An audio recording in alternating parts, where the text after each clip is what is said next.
Yo, peace and much love. This is Caddy1 with GodBlessHipHop.com. I just wanted to expose this 21 Coptic Christians beheaded movie as being possibly fake, and let me tell you the reasons why. For one, they had a very high production value with overkill production on it. Actually, they used editing. They used special effects, editing. They used filters. They used lighting. They used dollies. They had a whole camera crew on that beach.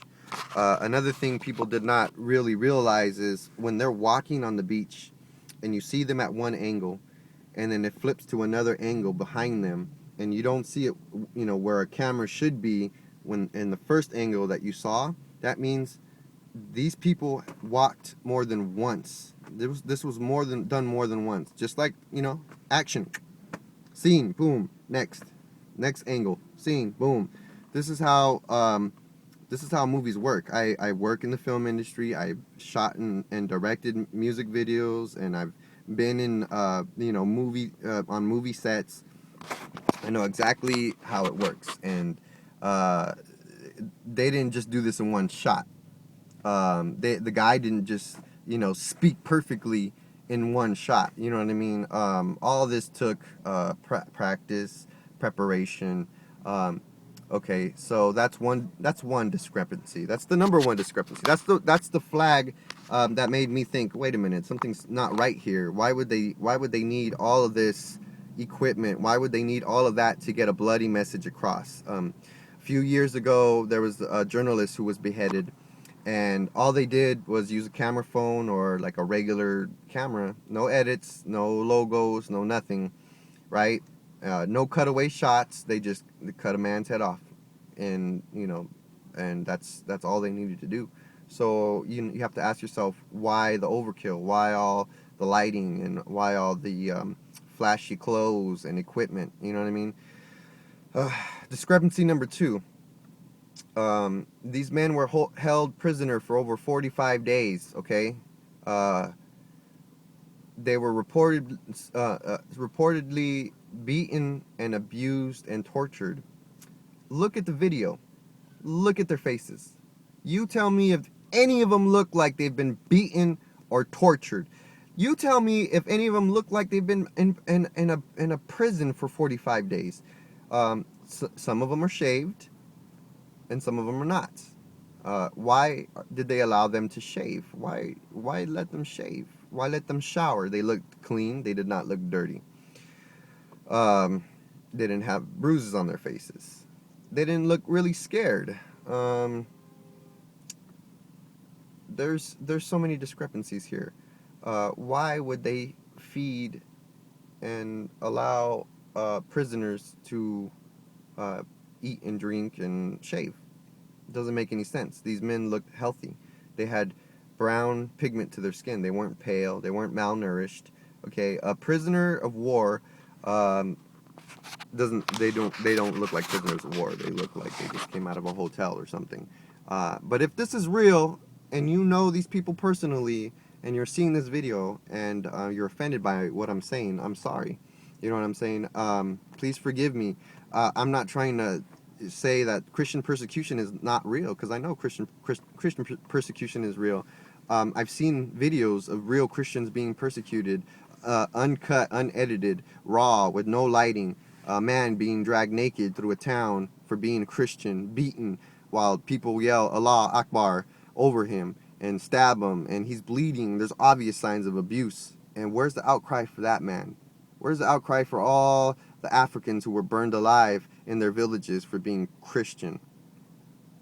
You see, the media doesn't really care about Christians. The media cares about the agenda of the government, of the American government, and what they want the American people to rally behind. Because if the American people are not behind war, then it makes it harder for us to engage in war and go and help Egypt with ISIS. You know what I mean? Again, they're manufacturing a bad guy for us to hate, because we love to hate a bad guy. We got Saddam, we got Osama. You know what I mean? But we couldn't get Saddam without Osama. Isn't that funny? Huh, we trained Osama. Okay, but anyway, that's a whole different story. Whole different story. So, back to why these beheadings are fake, okay?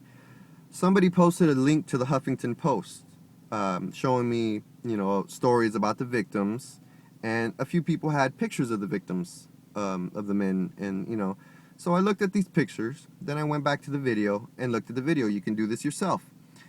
I didn't see any of those men in those photos in that video. Either they didn't show them, or the video was just not clear enough, but it was in HD, so I don't know how it wasn't clear enough, or they just weren't there. There was one guy who looked very similar to one guy who was on the beach, but they didn't look exactly the same. Their ears didn't match either, and that's something that you really can't change a lot of. This little fold right here, it's either out or in, you know what I mean? So that's another discrepancy you have to look for. I'm just telling you what I see and what I think, you know what I mean? I'm not saying this is 100% proof. Forgive me if it is a real beheading, you know what I mean? I want to be sensitive to, Christians who die for their faith. But if this isn't real, then you have to ask yourself what's going on. What are you about to rally behind? And you will be judged for that. God will judge you for rallying behind a war that was manufactured, and you know what I mean, while people are dying every day, being martyred, and you don't care about them. What's up with that? You're going to be judged for that. You know what I mean? I care about any person being martyred for their faith, even Muslims. You know what I mean? Nobody should be killed for believing in their God. If their God is so powerful, he should be the one that's taking care of everything. You know what I mean? My God is my avenger. And for those who mock Jesus and don't believe in Jesus, it's okay. Jesus still loves you. You know what I mean? You can say whatever you want to say about Jesus. You can talk however you want to talk about the church and about the Bible. You can criticize all of that. And you know what? The day that you do need Jesus, he'll be there for you, just like he was there for me, because I was the same way. I didn't believe that. But when I needed help and nobody else could help me, Jesus was there. Even after all the things that I said about him, about all the doubts that I had about him, he was there and he saved me. So I'm grateful, man. There's nothing any man could do to me to make me renounce my faith. You know what I mean? There's no weapon formed against me that shall prosper. When I see darkness, I shall bring it to the light and destroy it. So this is why I do what I do. Anyway, thank you for watching my video. I posted 2 other videos and they've already been removed from YouTube. My YouTube channel has been disabled for the next 2 weeks because of these 2 strikes that I've got on this video. And all I was doing was telling the truth of what I saw in this video. And I was giving examples by showing you the video itself. But you can go find it. I'll post a link to the original video and to the original video of the beheadings, and you can see all the Hollywood magic. Okay, the beheadings are about 3 or 4 seconds long. The video is about 5 minutes long, and the guy talks about 2 minutes. So the rest of that video, all you're gonna see is scenery and filters and lighting and cranes and dollies and Hollywood magic, because that's all that I see. Anyway, let me know what you think. You don't have to insult me. I'm not insulting anybody here. I'm just trying to get the truth out. So yeah, let me know what you think. God bless hiphop.com. Caddy1, I'm out.